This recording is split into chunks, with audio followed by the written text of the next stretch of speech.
Bismillahirrahmanirrahim. Assalamualaikum warahmatullahi wabarakatuh. Alhamdulillah rabbil alamin wal aqibatu lil muttaqin la udwana illa 'alal zalimin. Asyhadu an la ilaha illallah iyyahu na'budu wa iyyahu nasta'in. Wa asyhadu anna Muhammadan abduhu wa rasuluhu mab'utsun rahmatan lil alamin. Amma ba'd. Kaum muslimin, penonton TV Islamic Center yang dimuliakan oleh Allah Subhanahu wa taala. Marilah kita selaku hamba Allah Subhanahu wa taala tiada henti-hentinya memanjatkan syukur kehadirat Allah, berterima kasih kepada Allah atas segala nikmat, karunia dan anugerah yang telah Allah berikan kepada kita sekalian. Saudara-saudaraku rahimakumullah,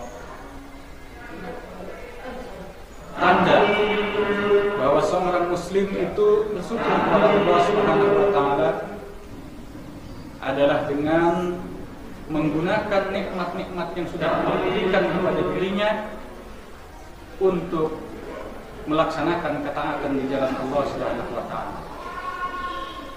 Kita sudah sedemikian banyak diberi oleh Allah kenikmatan, mulai dari kenikmatan hidup, kenikmatan kesehatan, sampai kenikmatan yang paling besar yang Allah anugerahkan kepada kita sekalian adalah nikmat iman dan Islam yang alhamdulillah hingga hari ini masih melekat pada diri kita masing-masing. Memang rahmatullah, di zaman yang maju ini kita bisa melihat di berbagai macam tayangan media, kita bisa melihat di media-media sosial, Twitter, Facebook dan lain sebagainya. Begitu banyak manusia yang mengalami kehampaan dan kekosongan jiwa. Begitu banyak manusia yang oleh orang sekarang disebut dengan galau. Hidupnya hanya diisi dengan kekecewaan dan kekecewaan. Hidupnya hanya diisi dengan keluh kesah. Mengapa semua ini bisa terjadi? Tentunya tidak lain dan tidak bukan karena ia sudah mulai jauh daripada tuntunan agama. Sebab apa? Sebab hanya agamalah solusi bagi setiap kehidupan kita. Kita bersyukur jamaah rahmatullah telah ditakdirkan oleh Allah Subhanahu wa taala sebagai orang Indonesia, bangsa yang memiliki ribuan pulau, ribuan budaya, suku, bangsa, yang kesemuanya ini merupakan bagian dari kekayaan bumi Nusantara. Jamaah rahimahullah, dari beraneka macam suku, bangsa, warna kulit dan lain sebagainya ini, sungguh ini menunjukkan betapa Allah Maha Besar, betapa Allah Maha Kuasa, betapa Allah mampu menciptakan apa saja yang berbeda-beda. Pada sesungguhnya jika Allah menghendaki, Allah bisa saja menciptakan satu jenis manusia, Allah bisa saja menciptakan satu jenis binatang, Allah juga bisa saja menciptakan satu bahasa untuk seluruh umat manusia. Tapi Allah tidak melakukan itu. Tentu banyak hikmah yang bisa kita petik dari keanekaragaman ini. Di dalam Al-Quran Allah Subhanahu wa taala berfirman, "Ya ayuhan nas, inna khalaqnakum min dzakari wa unsa wa ja'alnakum syu'uban wa qabaila lita'arafu." Jadi Allah sudah katakan, wahai manusia, aku ciptakan kalian dari laki-laki dan wanita. Lalu aku jadikan kalian berbangsa-bangsa, bersuku-suku. Semuanya itu tidak lain dan tidak bukan Allah ciptakan. Hikmahnya adalah agar kita saling mengenal. Jemaah yang dimuliakan oleh Allah Subhanahu wa taala. Coba Anda bayangkan seandainya kita diciptakan oleh Allah seperti bebek. Ada ribuan bebek dengan wajah yang sama, bulu yang sama, bentuk yang sama. Atau kita seperti sekawanan domba yang bergerombol di padang rumput, makan bersama, hidup bersama, tidak ada perbedaan-perbedaan.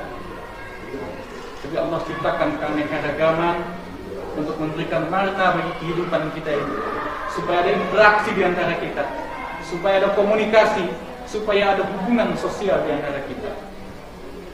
Tetapi Allah ingatkan kepada kita sekalian, bukan jenis kelamin, bukan jenis bangsa, bukan jenis etnis, bukan pula jenis warna kulit yang paling mulia di sisi Allah Subhanahu wa taala. Dan Allah lanjutkan firman-Nya, inna akramakum indallahi atqakum.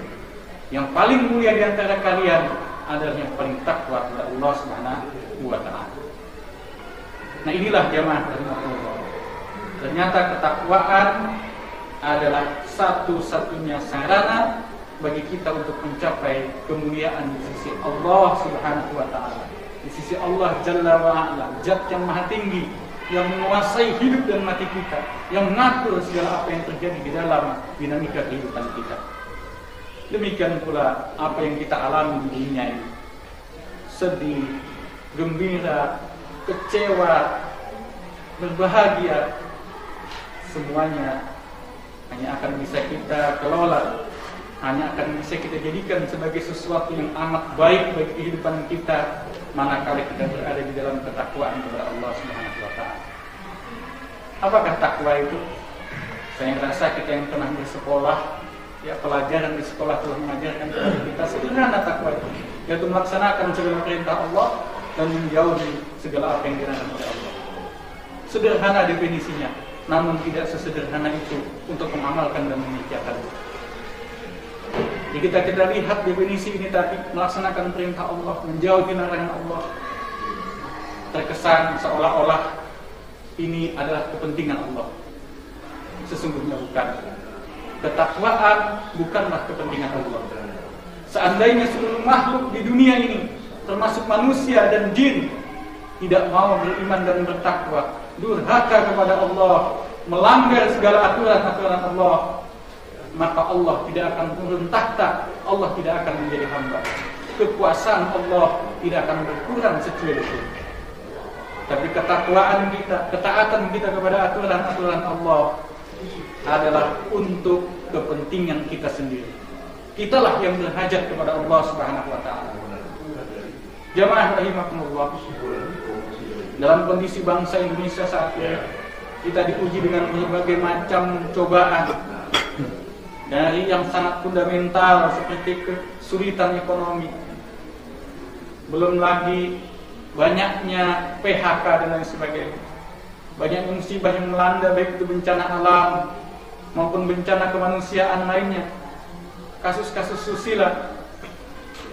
Sebenarnya kita tidak perlu mencari solusi yang jauh, kita cari solusi di dalam ajaran agama kita sendiri. Allah Subhanahu wa taala telah mengingatkan jauh-jauh hari kepada kita dalam wahyunya yang dibawa oleh Nabi Muhammad SAW dan disampaikan kepada kita. Allah berfirman, walau anna ahlal qura amanu wattaqau la fatahna 'alaihim barakatin minas sama'i wal ardh wa la in kadzabu fa akhadnahum bima kanu yaksibun. Jelas sekali Allah sudah mengingatkan, kalau penduduk suatu negeri beriman dan bertakwa, kata Allah, maka akan kami bukakan pintu-pintu keberkahan baik dari langit maupun dari bumi. Ini jaminan dari Allah Subhanahu wa taala. Jika pemimpin-pemimpin kita bertakwa, masyarakat kita bertakwa, pelaku ekonomi kita bertakwa, seluruh bangsa ini mau hidup di dalam ketakwaan kepada Allah Subhanahu wa taala, Allah pasti akan bukakan keberkahan. Hujan yang turun dari langit menjadi berkah bagi kita. Panas matahari yang menyinari bumi ini menjadi berkah bagi kita. Hutan-hutan menjadi berkah bagi kita. Hujan tidak menjadi banjir yang mematikan. Panas tidak menjadi sesuatu yang membuat kita kering kerontang, menghasilkan kabut asap yang menyesakkan dada kita, mematikan anak-anak bayi kita. Demikian juga banjir, air yang banyak melimpah, semestinya menjadi berkah bagi kehidupan bangsa kita. Jemaah yang dimuliakan oleh Allah Subhanahu wa taala. Ini dalam konteks berbangsa dan bernegara. Lalu bagaimana dalam konteks pribadi, rumah tangga kita masing-masing? Sama saja jawabannya. Allah Subhanahu wa taala memerintahkan kita untuk bertakwa dan bertakwa. Wa may yattaqillaha yaj'al lahu makhraja. Barang siapa yang bertakwa kepada Allah, Allah pasti akan kasih jalan keluar dari setiap masalah. Masalah di rumah tangga, masalah di pekerjaan, masalah bisnis, masalah hubungan kerabatan dan lain sebagainya. Semua hanya akan bisa selesai dengan tuntas manakala kita membingkainya urusan-urusan itu dalam bingkai ketakwaan kepada Allah Subhanahu wa taala. Semoga apa yang saya sampaikan secara singkat ini bisa membuka wawasan kita semua, membuka hati kita semua, terutama saya sendiri dan keluarga saya. Semoga kita bisa saling tolong-menolong untuk mencapai ketakwaan ini. Karena Allah Subhanahu wa taala senantiasa memerintahkan kita untuk saling tolong-menolong dalam perbuatan baik. Allah Subhanahu wa taala senantiasa memerintahkan kita untuk nasihat-menasihati. Allah Subhanahu wa taala tidak membiarkan kita untuk menjadi manusia yang individualis dan tidak peduli dengan sesama. Jemaah rahimakumullah, demikian hikmah kita hari ini. Semoga ada manfaatnya. Wallahul muwaffiq ila aqwamit thariq. Subhanakallahumma wa bihamdika asyhadu an la ilaha illa anta astaghfiruka wa atubu ilaik. Billahi taufiq wal hidayah, wa ridha wal inayah. Wassalamualaikum warahmatullahi wabarakatuh.